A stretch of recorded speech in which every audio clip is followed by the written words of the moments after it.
You could use sea salt. I just realized this thing was not recording. Oh my god. Oh, it wasn't recording. Okay guys, welcome coming in. I guess I'm gonna have to start over from the top. So I just put in the oven some snickerdoodle cookies snickerdoodle cookies that are baking right now. They were already pre-made. I had put them in the little baggie, Ziploc bag, and I put them in the fridge Monday night.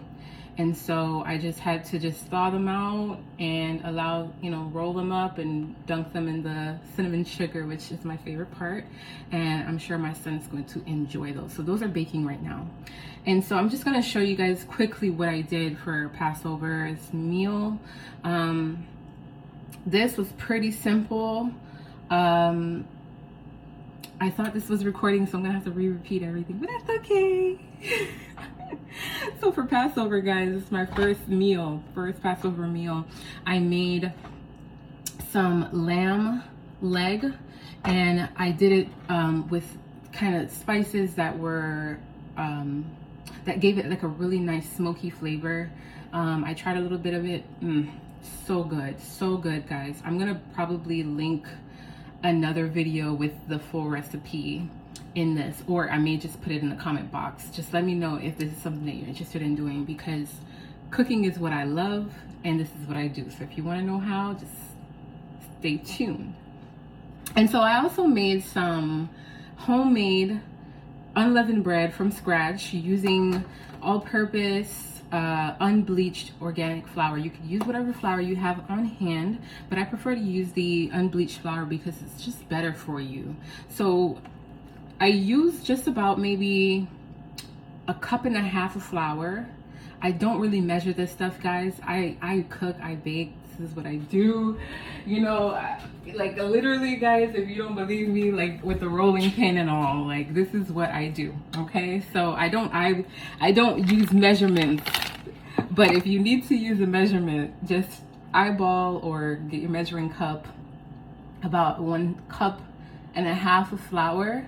To season the flour, you want to add a little bit of salt, and I did maybe about a 1/2 tablespoon of salt, and maybe 2 tablespoons of olive oil, extra virgin olive oil, and I want to say maybe a 1/3 cup of water, but that definitely just eyeball it. I totally eyeballed it until it was the right consistency. You want to make it so that you can knead through it without it sticking to your hand, and you want to make sure that it's uniform. So once you're able to get that consistency going, you're good to go.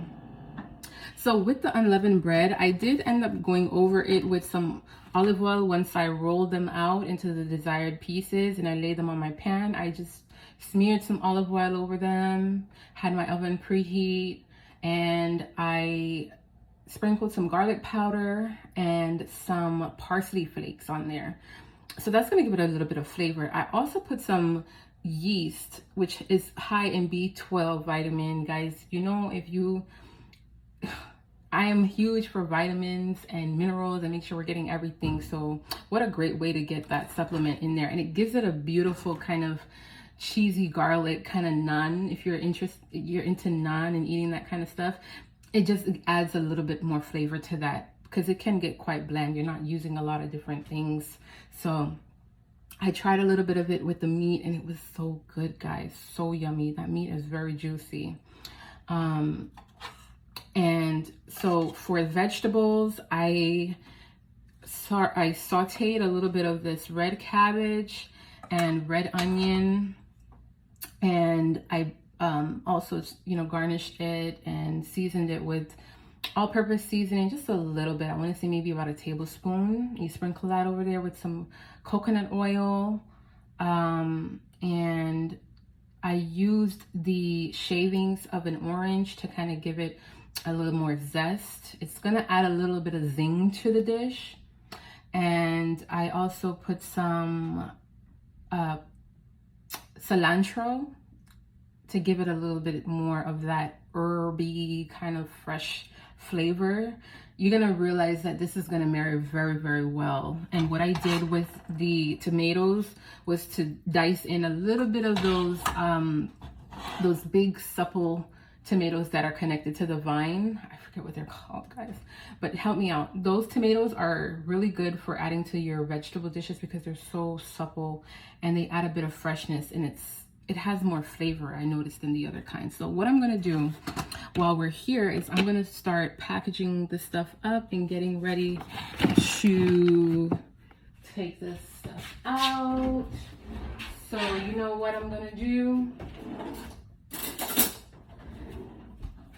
This is so good, guys. I hope you all are gonna have all that you need to really enjoy this Passover. I know a lot of people you know, are looking for ideas. I wonder if you could see this. Let me see if I can kind of tilt it down. I don't know. I don't want it to fall. Can you see that? Okay. So I'm just cutting it up into thin pieces in the gravy because guess what? That is what we want. We want it to just, it's been sitting in this kind of stew. I added a little bit of water towards the end, guys, to kind of dilute that flavor because it does get concentrated. I slow roast it in the oven and it does get concentrated, so you're gonna definitely want to add a little bit of water, kind of like you do with any traditional stew. And that's essentially how I got my gravy. And sure, some people tend to add, you know, flour or stock. This makes its own stock, so I don't need to add that to it. And I just like to keep it really simple. Don't want too much heaviness. We're already, you know, enjoying the richness of this meat because it does have a little bit of fat, which I did trim off. I trimmed off most of the fat before I seasoned it. So, you know, when you get your piece of lamb, you want to trim off all that stuff that's not really good for you. All that stuff that's going to clog you up and keep you congested. We just want to enjoy the lean parts, right? Everything in moderation. So,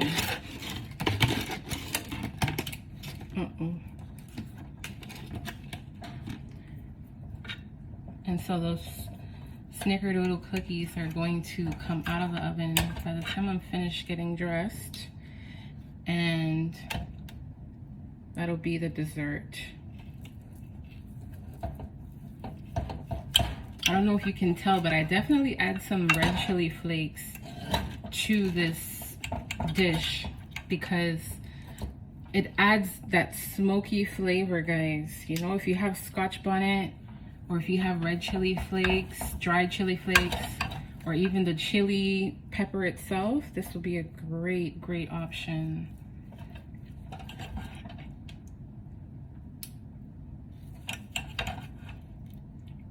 I really wanted to record this from the beginning, but you guys, when I tell you I was doing so many things at once, I don't know if it would have came out as good as it did if I would have stopped and recorded this while I was doing other things. But anyway, there's so many other dishes that I have in mind. This is just one, guys, so keep in mind. Right, so that is the lamb, guys, and then I'm going to add a little bit of this vegetable, and this is going to be good because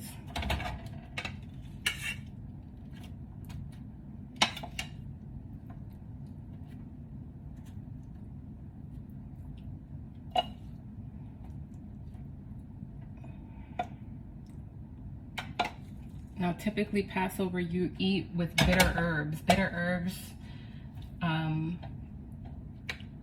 herbs come in, you know, different varieties. So this is what the dish looks like, guys. Let me pretty it up a little bit.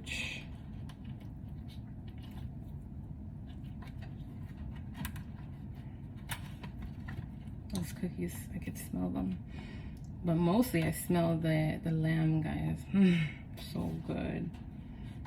so good. Get this all wiped up.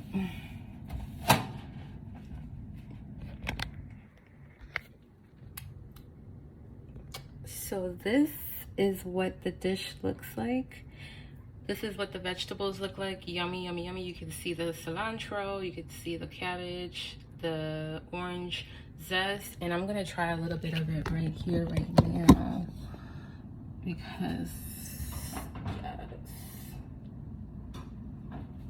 those cookies are baking. I'm gonna turn that off because yeah, it's gonna finish bake out. So I like to just turn it off. Actually, I may be able to take them out in like 2 minutes. Okay, I'm gonna try some of this food. Some of the vegetables with the tomato, the cilantro, and the onion and all that.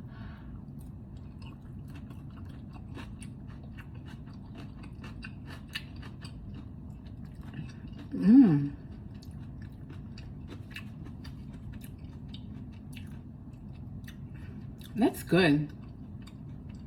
That is good. That is different. If you've never had this, guys, that orange zest and the cilantro, it offsets the pungy, the kind of, y'all ever had like sauteed cabbage? And cabbage kind of, and the onion, it kind of has like a little musky flavor. You're getting a lot of the freshness and the balance with this zest and the tomatoes too.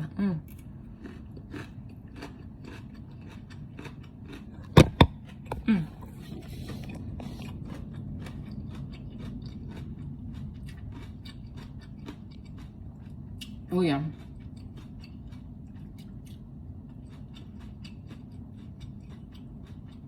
That's really good. And you can tell I did it to the point where it still has a little bit of that crunch. I'm gonna try a little bit of this meat and the unleavened bread.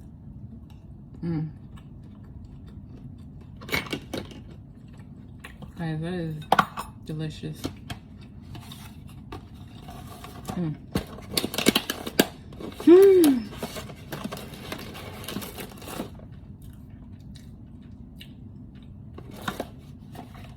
Someone would really appreciate this. Someone is going to really appreciate this meal. All right, thank you all so much for watching. I hope this was a great little inspo idea for you. I'm gonna get these snickerdoodle cookies actually before you go so you can peek at them. So I don't let them bake all the way through in the oven because the heat from the pan is already going to cook them through. I just wait until they're kind of golden brown, as you can see. And then I just sit them on the stovetop and let the heat kind of just cook them. And if they're ever like too soft or too wet on the inside, which I highly doubt it, based on what I did, what I do is while the oven has already been turned off and the heat is still in there, I might just slip them back in there and go do something and come right back and they should be good to go. All right, love you all so much. I'll see you in another video. Bye for now.